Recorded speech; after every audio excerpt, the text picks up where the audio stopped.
Continuing debate, the honourable member for Sturgeon River Parkland. Thank you. Thank you, Mr. Speaker. And I want to begin by saying congratulations on being in the chair. It's great to see you there.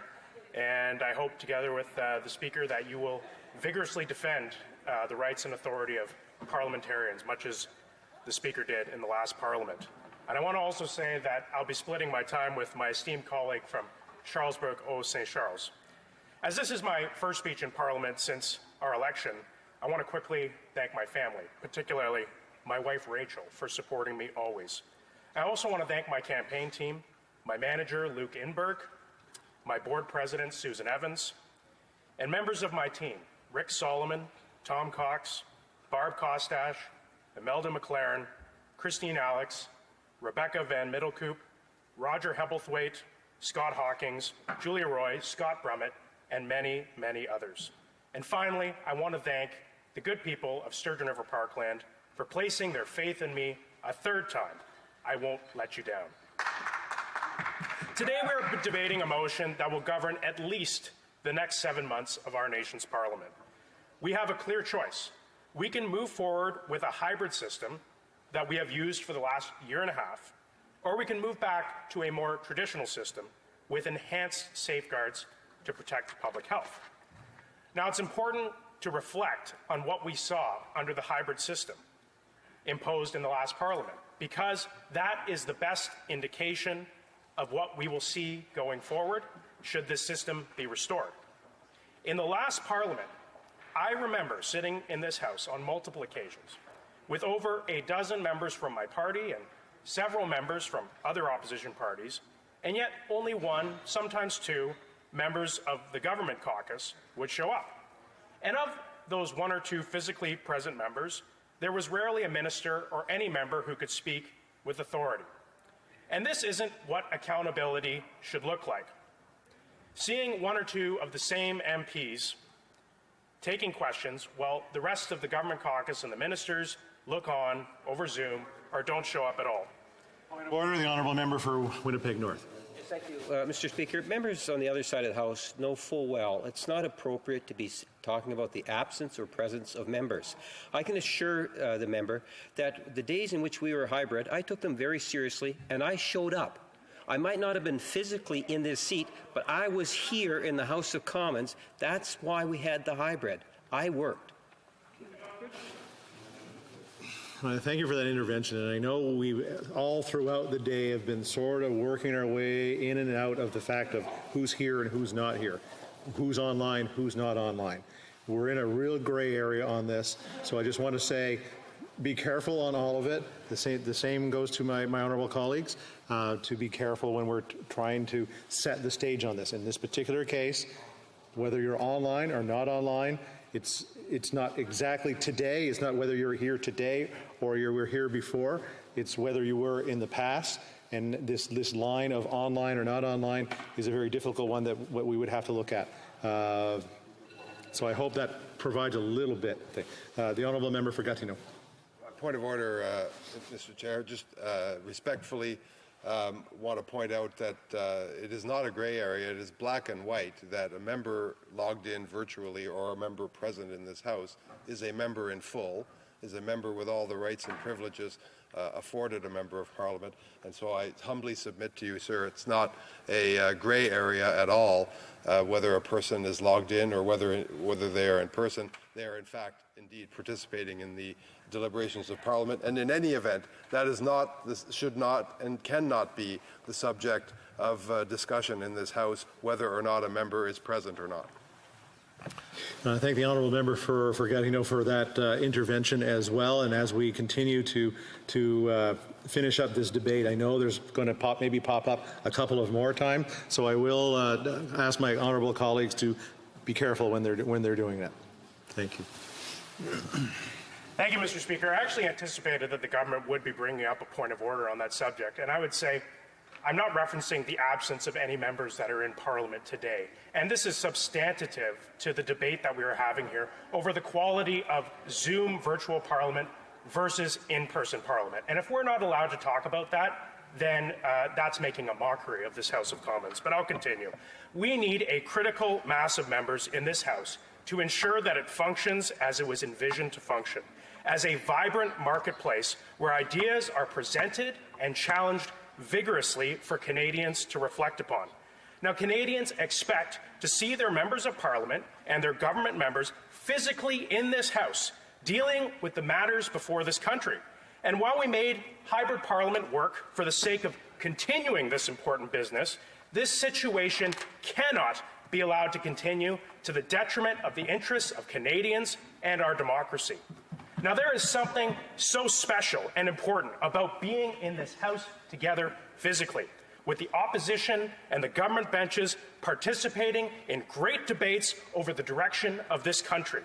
How often have we seen in the past where a well-pointed and executed question or response has shifted the entire direction of this country, or when an impassioned plea rallied parliamentarians and our nation to take action? Well, in our hybrid parliament, we didn't see these things happen.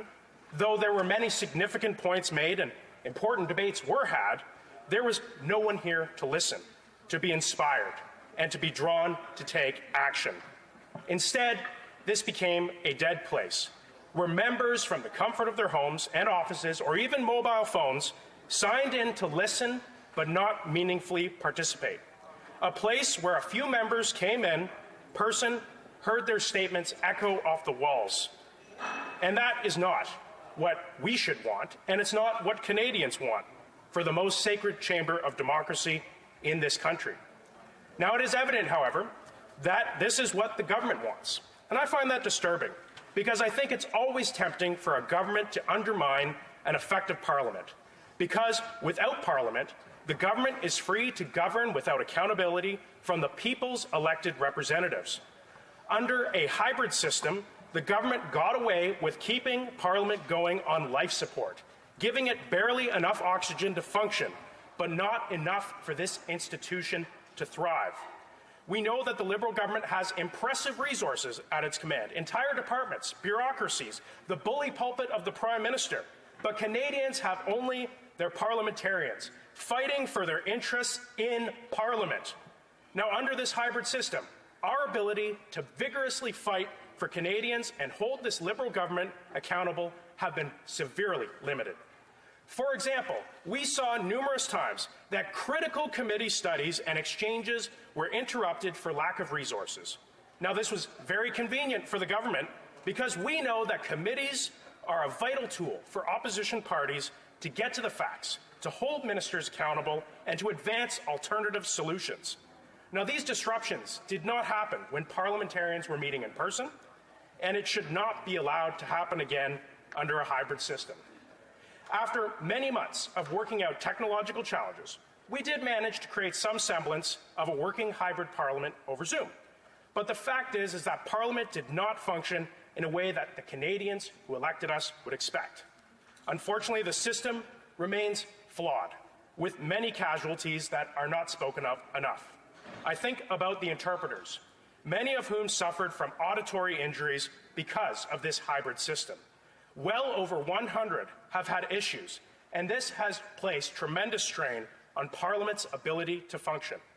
Now, I want to thank our hardworking interpreters for the difficult work that they do every day and for their very real sacrifices in terms of their personal health.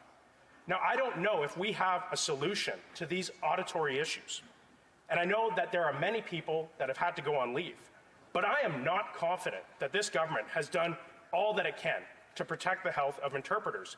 And by pushing for a virtual parliament, we're putting those interests above the interests of some of the people that work here. It's time to get this parliament back in session in person. Other parliaments around the world have already gone back. And if it is safe enough for the Prime Minister and his delegation to attend a climate change summit in Glasgow in a room full of thousands, often people not wearing masks, then it is safe enough for 338 members of Parliament to meet in this House. Now, I'm not advocating that we ignore the realities of the pandemic or that we throw caution to the wind. We have put in place a system of tests, a system of vaccination.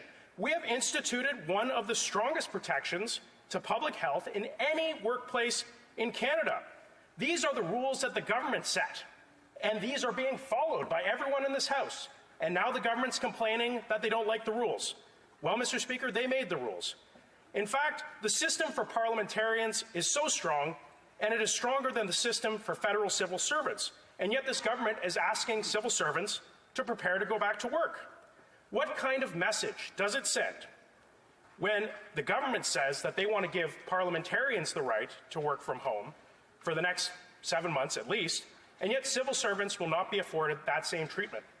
Why are the Liberals demanding special treatment and accommodation that regular Canadians could never hope to receive?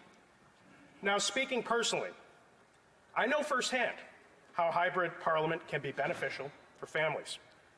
I welcomed my daughter in May 2020, just as the pandemic was beginning. And the last 18 months, it has been a blessing to be able to use hybrid parliament during this pandemic. And I know how convenient it is to vote at the touch of an app or to log in from my home office or my work office. But I am not here to vote for my self-interests. I am here to represent the interests of my constituents and the common good of my country. And I believe today that that common good calls for a return to traditional parliament where we can focus on bringing real accountability for Canadians. Thank you, Mr. Speaker.